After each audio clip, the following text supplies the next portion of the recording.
12 jam. 12 jam. 12 jam dekat sini. Ini hotel kita.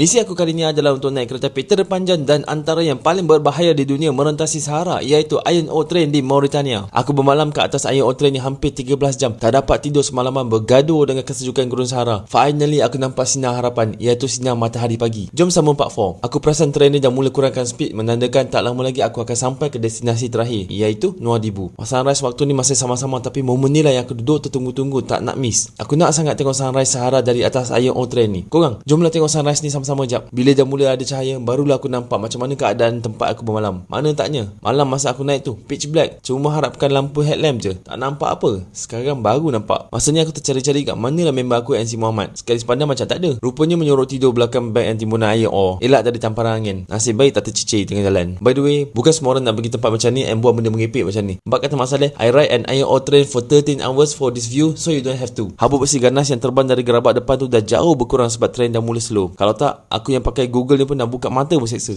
Dan dah sampai destinasi, member pun dah bangun dengan keadaan terpenga-penga. Seronok member tengok penyiksaan ni dah hampir berakhir. And yes, aku dah berjaya habiskan Iron Ore train ride selama 13 jam merentasi Sahara. Feeling dia, kepuasan tahap max. Aku tak dapat nak gambarkan dengan kata-kata. Dalam fikiran aku cuma satu je, aku tak nak naik train ni buat kali kedua and aku nak pergi toilet secepat mungkin. Semalaman aku bertahan. 12 jam. 12 jam. 12 jam dekat sini. Ini hotel kita. Jini aku tak habis kat sini. Next aku nak turun and aku sambung lagi perjalanan.